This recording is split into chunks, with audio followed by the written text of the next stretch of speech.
الحمد لله نحمده ونستعينه ونستغفره ونعوذ بالله من شرور أنفسنا ومن سيئات أعمالنا من يهده الله فلا مضل له ومن يضلل فلا هادي له وأشهد أن لا إله إلا الله وأشهد أن محمدا عبده ورسوله أما بعد அல்லாஹ்வுடைய சாந்தியும் சமாதானமும் மற்ற அன்பும் ஆதரவும் அல்லாஹ்வுடைய மார்க்க சட்டத்தை அதன் தூய வடிவத்தில் அறிந்து கொள்ள வேண்டும் என்கின்ற உயரிய நோக்கத்தில் இந்த ஹஜ் உம்ரா வழிகாட்டுதல் நிகழ்ச்சியில் ஒன்று கொடுக்க இருக்கக்கூடிய நம்மவர்கள் அனைவரின் மீதும் என்றென்றும் நீடித்து நிலவட்டுமாக என்ற பிரார்த்தனையோடு இன்ஷா அல்லாஹ் அந்த வகுப்பிற்கு செல்வதற்கு முன்பாக ஒரு சில விஷயங்களை உங்களுக்கு மத்தியில் அறிவுரையாக சொல்லிக்கொள்வோம் என்கின்ற ஒரு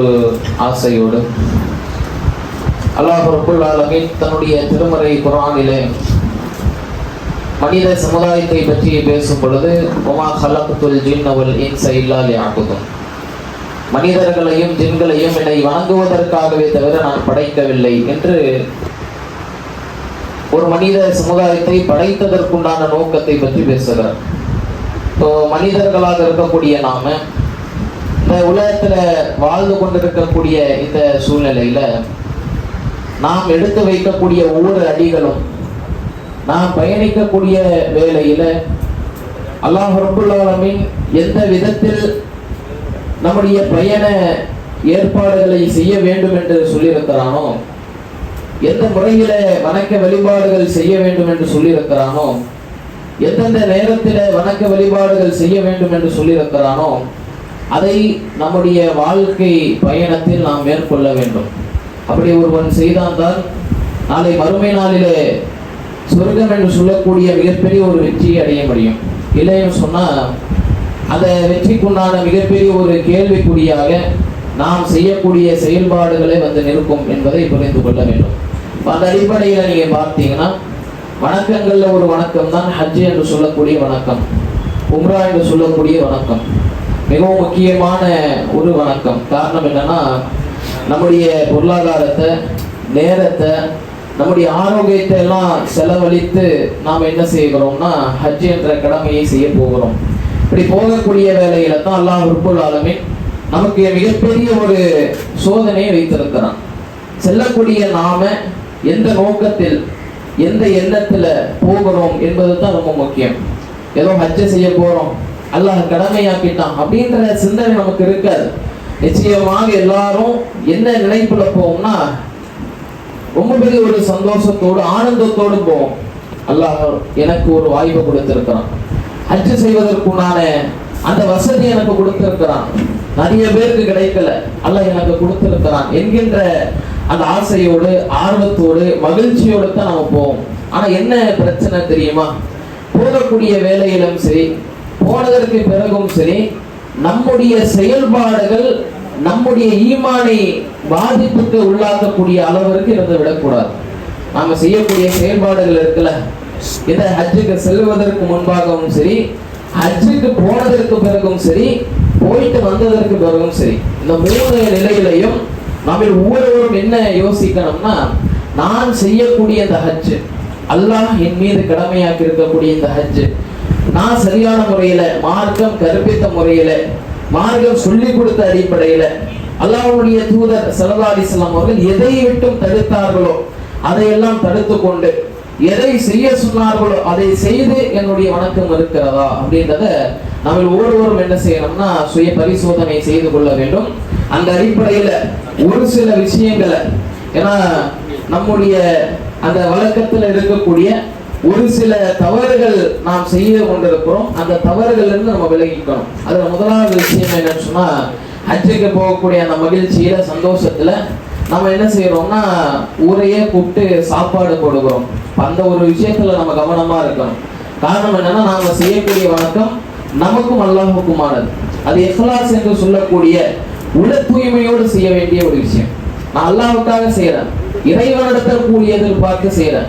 நான் ஹஜ் செஞ்சா செய்யலன்னா மனிதர்களுக்கு என்ன என்கின்ற நிலைப்பாட்டில சிந்தனையில தான் நம்ம இருக்கணுமே தவிர நான் ஹஜ்ஜுக்கு போறேன், உம்ராவுக்கு போறேன், ஒரு 10 பேர் தெரிஞ்சாதான் என்ன என்று நாம நம்முடைய எண்ணத்தை சீர்படுத்திக் கொள்ள கூடாது.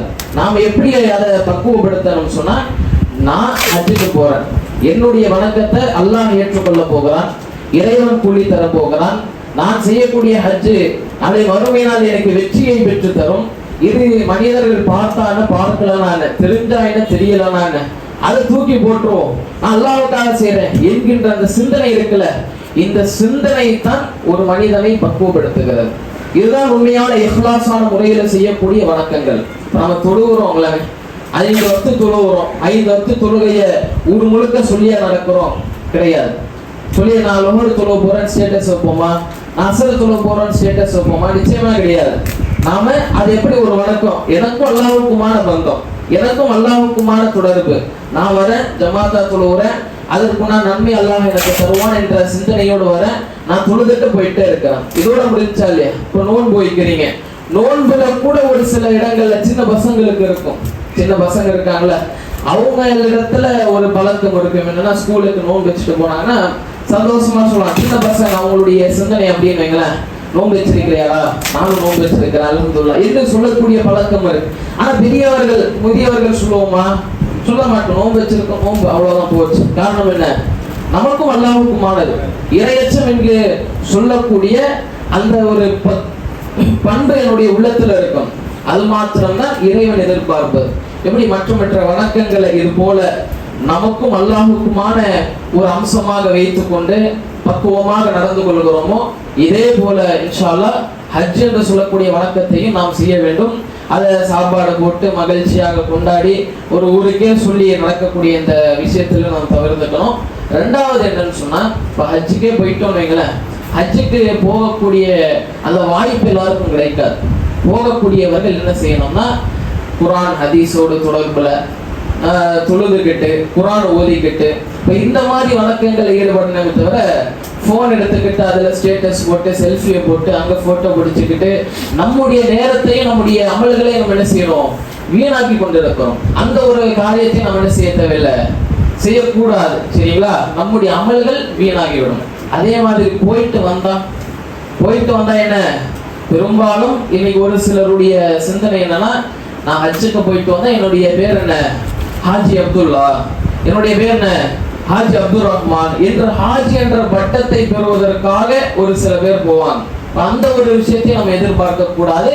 யாரை கூப்பிட்டாலும் அதிலிருந்து விலகிக்கணும். ஹாஜி என்று சொல்லி நம்ம அந்த பெருமையை பெற்று நம்ம தொழுறதுனால நமக்கு முசல்லின்னு சொன்னா நல்லா இருக்குமா? தொழக்கூடியவனா முசல்லின்னு அர்த்தம். அதனால முசல்லி அப்துல்லா, முசல்லி அப்துல் ரஹ்மான் சொல்ல முடியுமா? சொல்லவும் மாட்டோம். அதே மாதிரி நோன்பு வச்சு அதற்கு அப்படி சொல்லுவோமா? சொல்ல மாட்டோம். அப்ப எப்படி மற்ற வணக்கங்களை நம்ம எப்படி பார்க்கிறோமோ, அதே போல இந்த ஹஜ்ஜையும் பார்க்கணும். இந்த ஹஜ்ஜை மட்டும் அப்படியே நம்ம தனித்துவமா ஏதோ பார்க்க வேண்டிய தேவையில்லை. சக்காத்துக்கு கூட நம்ம சொல்ல மாட்டோம்ல, நான் சக்காத்து கொடுத்தேன், நான் இத்தனை பேருக்கு கொடுத்தேன் அப்படின்னு சொல்ல மாட்டோம். அது போலதான் இந்த ஹஜ்ஜும். இந்த ஹஜ்ஜை இன்ஷா அல்லாஹ் இஹ்லாஸான முறையில உள தூய்மையோடு, உள தூய்மைன்னு சொன்னா எனக்கும் அல்லாஹ்வுக்குமான தொடர்பு, நான் அல்லாஹ்வுக்காக செய்ய போறேன், இந்த நன்மையை செஞ்சா, இந்த வணக்கத்தை செஞ்சா அல்லாஹ் எனக்கு நன்மையை கொடுப்பான், இறைவன் எனக்கு என்ன செய்வான், மறுமையில கூலியை தருவான் என்கின்ற அந்த எதிர்பார்ப்பு மாத்திரம்தான் ஒரு மனிதனை சரியான முறையில நடத்த செய்யும். இல்லைன்னு நாம் செய்யக்கூடிய அந்த வணக்கங்கள் எல்லாமே ஒரு கெட்ட ஒரு வழியின் பால் சென்றுவிடும். முகஸ்துதின்னு சொல்லுவோம்ல, அந்த முகஸ்துதியின் பால் போயிடும். அந்த ஒரு நிலைக்கு நம்ம போகணும்ல. நாம செய்யக்கூடிய வணக்கம் அல்லாஹ்வுக்காக செய்ய போகும்போது ஷைத்தான் இடையில இந்த மாதிரியான எண்ணங்களை போடும்போது என்ன ஆகுதுன்னு சொன்னா, அல்லாஹ்வுடைய தூதர் கடுமையா எச்சரிக்கிறாங்க, ஷிர்குல் அஸ்கர், சிறிய இணை வைக்கின்றாங்க. எது? முகஸ்துதி, பிறருக்காக தொழுவது. மன் சொல்ல யுராயி, மன் சுவாம யுராயி, மன் தசத்தக யுராயி, பிறர் பார்க்க வேண்டும் என்று நோன்பு வைத்து தொழுது தான தர்மம் செய்கிறாரு, அவருக்குண்டான தண்டனை என்ன? ஃபக்கத் அஷ்ரக், அவர் இணை வைத்து விட்டார். இணை வச்சுட்டா அல்லாஹ் நம்ம எந்த இடத்துல போடுவான்றதை நம்ம யோசிக்கணும். அப்போ இந்த வணக்கத்தை செய்யவிருப்பவர்கள் இன்ஷா அல்லாஹ் ஒவ்வொரு வணக்கங்களையும் ஒவ்வொரு கிரியைகளையும் மார்க்கம் சொன்ன அடிப்படையில நம்ம செய்யணும். இன்னொரு குறிப்பான விஷயம் என்னன்னு சொன்னா, இப்போ ஏராளமான வகுப்புகளை ஒரு சில பேர் கலந்துருப்பீங்க. இதெல்லாம் நீங்க பார்த்தீங்கன்னு சொன்னா குர்ஆன் ஹதீஸ் அடிப்படையில தான் முழுவதுமாக சொல்லி தரப்பட்டதான்னா கேள்விக்குறியானதுதான். ஒரு சிலதை நீங்க பார்த்தீங்கன்னா மதஹப்னு சொல்லி உள்ள நுழைச்சு மதஹப்ல சொல்லப்பட்டிருக்கக்கூடிய சட்டங்களை சொல்லி அதுலயே பல கூத்துக்கள் நடக்குதுன்னு வைங்களேன். ஏரோப்ளைன்ல போகும்போது நீ ஷாஃபியா ஹனஃபிக்கு மாறி என்று சொல்லக்கூடிய நிலையெல்லாம் பார்க்கிறோம். இப்போ அல்லாஹ்வுடைய தூதர் ஸல்லல்லாஹு அலைஹி வஸல்லம் அவர்கள் எதை நமக்கு வழிகாட்டினார்களோ, எப்படி செய்யணும் நமக்கு சொல்லி கொடுத்தார்களோ, அப்ப அந்த ஒரு தூய்மையான சரியான ஒரு வழிமுறையை தான் இன்னைக்கு இன்ஷா அல்லாஹ் வகுப்புல சகோதரர் சொல்ல போறாங்க. அப்போ நீங்க முழுமையாக விளக்கத்தோடு இன்ஷா அல்லாஹ் தெரிஞ்சுக்கங்க. ஏன்னா ரெக்கார்டிங் போட்டு கூட நீங்க என்ன செய்யுங்க கேட்டுக்கங்க. இன்ஷா அல்லாஹ் இது உபயோகமானதாக இருக்கும். ஏன்னா அல்லாஹ்வுடைய தூதர் ஸல்லல்லாஹு அலைஹி வஸல்லம் அவர்களா இருக்கட்டும், இப்ராஹிம் நபியே அல்லாஹ்விடத்துல என்ன பிரார்த்திக்கிறானா, அரினா மனாசிக்கனா, காபாவை கட்டியாச்சு, திரும்ப கட்டியாச்சு. கட்டினதற்கு பிறகு இப்ராஹிம் நபி கேட்கிறாங்க, அரினா மனாசிக்கனா, எங்களுடைய வணக்க முறையை எங்களுக்கு நீ சொல்லிக் கொடு என்று இப்ராஹிம் நபி கேட்கிறாங்க. அல்லாஹ்விடத்துலதான் கேட்கணும். அல்லாஹ் ரப்பல் ஆலமீன் தன்னுடைய தூதரான முஹம்மது நபி ஸல்லல்லாஹு அலைஹி வஸல்லம் அவர்களுக்கு சொல்லி கொடுத்துட்டான். அப்ப அந்த வணக்க முறையை தான் நாம் பின்பற்ற வேண்டுமே தவிர அதை தவிர்த்து வேற வழிமுறையை வேற அணுகுமுறையை நாம் பின்பற்றினால் அல்லாஹ்விடத்துல இது ஏற்றுக்கொள்ளப்படுமா என்கின்ற மிகப்பெரிய ஒரு சந்தேகத்திற்குரிய ஒரு கேள்விக்குறியாக அது ஆகிவிடும் என்பதை புரிந்து கொண்டு இன்ஷா அல்லாஹ் இந்த ஹஜ் வணக்கத்தை இஹ்லாஸான முறையில அல்லாஹ்விற்காக மாத்திரம் செய்து அதில் செய்யப்படுகின்ற தீமை தவறுகளிலிருந்து நாம விலகி இன்ஷா அல்லாஹ் சரியான முறையில செய்யக்கூடிய ஒரு நல்வாய்ப்பினை அல்லாஹ் ரப்புல் ஆலமீன் உங்களுக்கும் எனக்கும் ஆக்கியருள் புரிவானாக. இன்ஷா அல்லாஹ் அந்த வகுப்பு சகோதரர் அப்துல் நாசர் அவர்கள் இன்ஷா அல்லாஹ் துவக்குவாங்க. அஸ்ஸலாமு அலைக்கும். இது வந்து HTML இருக்குமா?